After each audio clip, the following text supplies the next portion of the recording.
So let's move now. You have a something I'm interested in. I haven't been doing a whole lot of psychedelics recently, but I am somebody who is an enthusiast of them.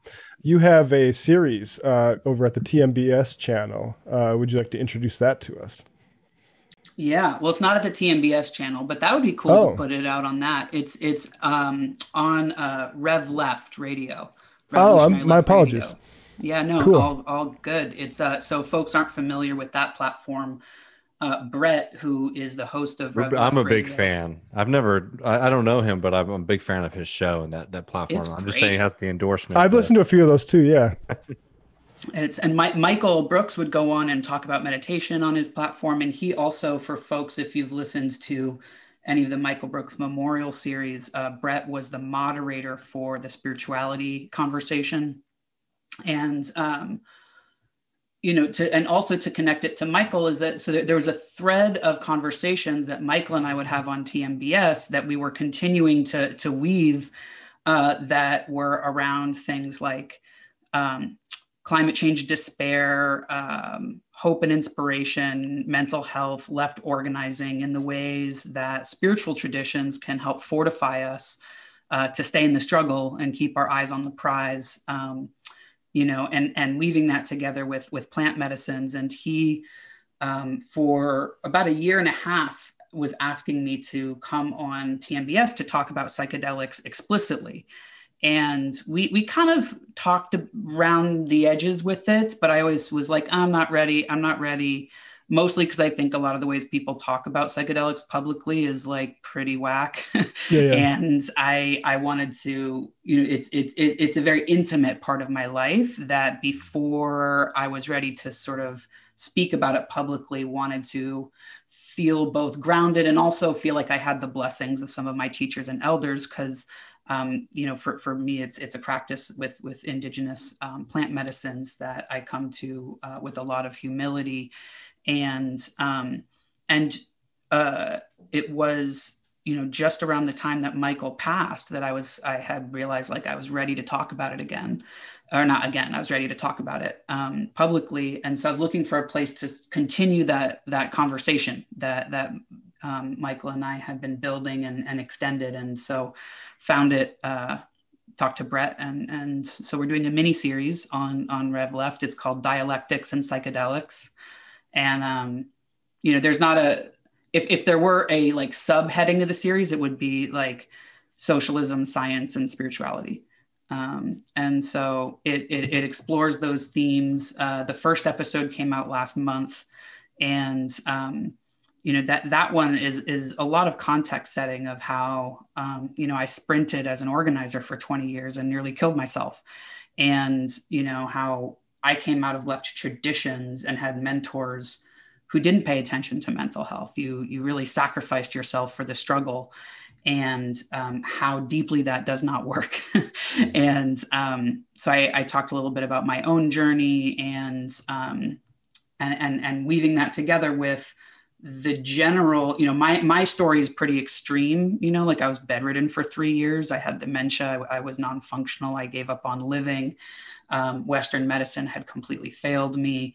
And it was psychedelic plant medicines in a, first it was in a therapy context. So I first went to a psychedelic assisted therapist where we would do like Jungian talk therapy, once a week for an hour. And then once a month, I would do an MDMA or a mushroom journey that he would hold the space for. And then we would spend the next month in therapy talking about what came up in that journey. So it was like a very clinically held container at first. And then it was about doing more traditional ceremony.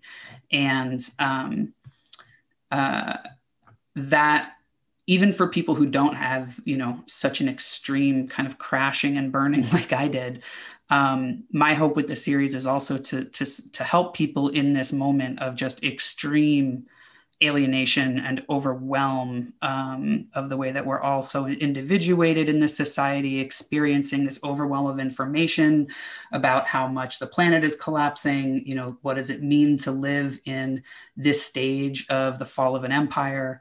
What does it mean to live in this stage of the collapse of the ecosystems that support life on this planet? What does it mean to be alive at this stage of late stage capitalism, and support people through the mental health epidemic that we're experiencing in this society, but not to do it in a way that is individualized, but instead supportive of people getting engaged in social movements to find meaning through collective action. And so that's like, you know, an antidote to the like neoliberal self-care narrative, you know, that so that's what it's about. That's interesting. I mean, my experience, just for those who aren't maybe familiar with psychedelics, mine has been pretty blessed. I've done mushrooms twice and then acid like 4 or 5 times.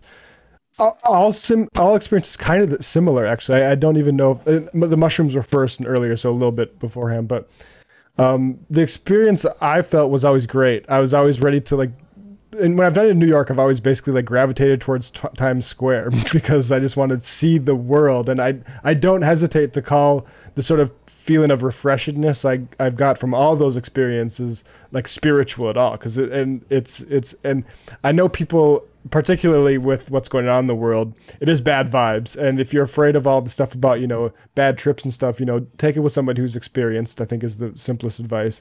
But don't be, I don't think, super worried about it, because I at least my experiences have been great with it. And David, you had a touchstone. Was there a country musician or something that... I was just saying I'd love to have Sturgill Simpson on sometime to talk about... I don't know if people are familiar with Sturgill Simpson's music, but he's one of my favorite contemporary country music artists. And he has some really phenomenal songs about, you know, taking psychedelics that aren't like, you know...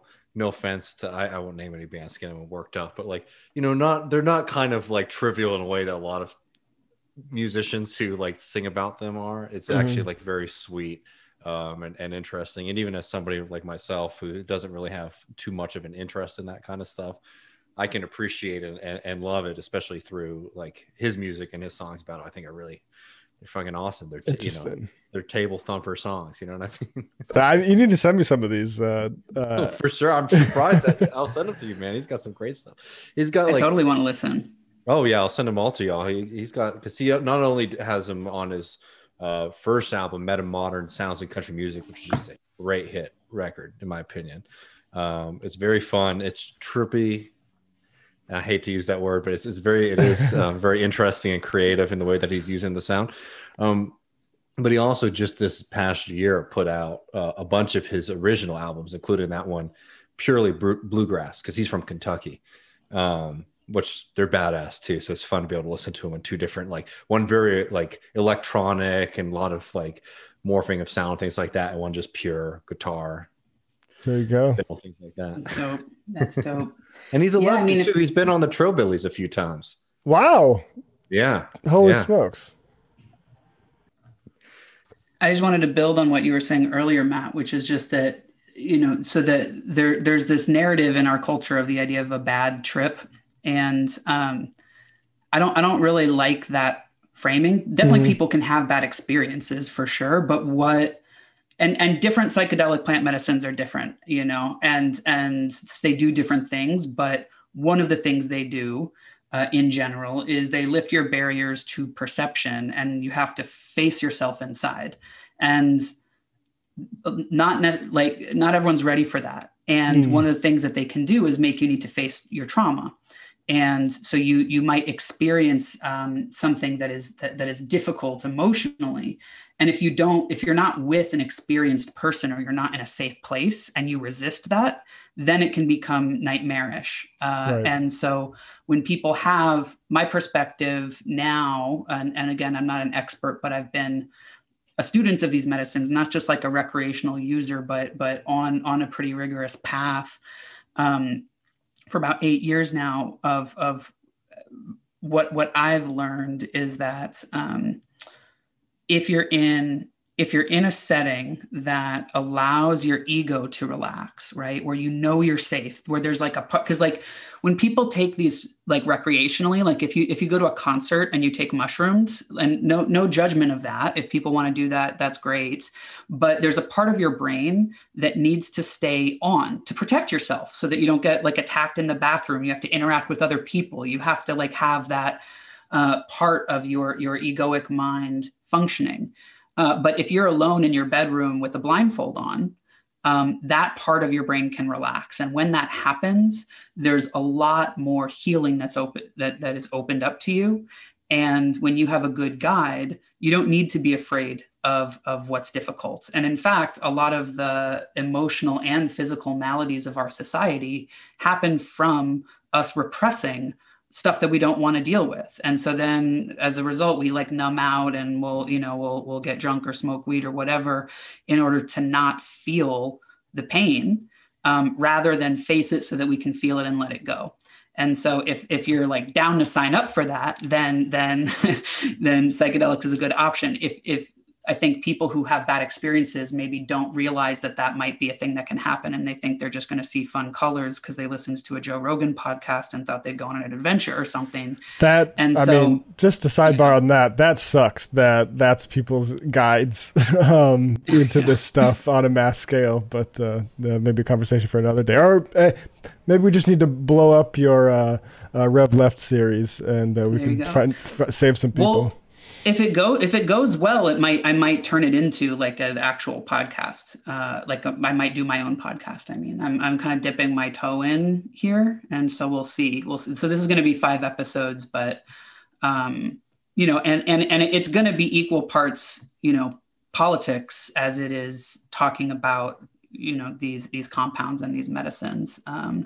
But ultimately, what it is for me, part of the relationship is also like, I had to unlearn a lot of things that I learned on the left, like the version of the left that I came up in and like learned my identity through was like I developed all these ways of like defining myself, not based on who I am, but on what I do, like I had to pay my rent for living on the planet. So I like did a bunch of stuff. Yeah. And that's why when I got sick and I stopped being able to do a bunch of stuff, I was like, who am I? And I didn't have anything to fall back on. I didn't have an inherent sense of dignity to define myself based on something deeper than the latest direct action campaign I was a part of or whatever, right? And that similarly, like I started to learn how to take care of myself differently by understanding, like when I began to develop a perspective on historical materialism and began to understand dialectics and see the way that having a dialectical analysis and the dynamic interrelationship between opposing forces, and particularly in human society's class struggle, was a way that I could understand the ecosystem of my own body and my own healing and the ecosystems of nature. It brought some coherence to my politics. And because my body was out of control, I was so sick and I didn't think I'd ever get better. And then I realized like, oh, I'm an ecosystem that's like, for example, like I thought that I had like a sweet tooth and that I loved eating cookies. And I was like, oh, it's not that I love eating sugar. It's that I have a colony of bacteria that lives in my gut that's sending signals to my brain to eat sugar. And if I get rid of that colony of bacteria in my gut, then what I think I'm craving is different. And so I can actually reorganize the relationships of my gut biome, because I'm not one thing. Like my body's not a machine that carries around my brain, right? It has its own wisdom. The class struggle of unconscious motives, basically. There's, yeah. And that like, so understanding my body as a mixture of opposing forces was really helpful for my healing. And so I'm interested in exploring the ways those themes can cohere. So yeah, that's Rev Left Radio. What else? Where else should people follow? You're actually on Twitter now. We used to not be able to say that, but at Joshua Kahn Russell on Twitter. Yeah, that was one of those weird things. It was actually when Michael died, I went back on Twitter to like connect with people, and then I was like, I guess I'm here now. Yeah. But I'm not very good at Twitter. It's mostly just like, hey, like retweets of when I'm on shows and stuff. But so the organization's website is still wildfireproject.org. I'm more on Instagram than Twitter, but one is Joshua Kahn Russell on Instagram, Josh Kahn Russell on Twitter. But if more people follow me on Twitter, I might go on it more. But there you go. Thank you so much, Joshua. Really yeah, thanks for having me. It's so good to us. see you both. And yeah, really, really appreciate the project you're building out. So thanks for letting me be a part of it today. Thank you. We're going to take a quick break, folks. We'll be right back.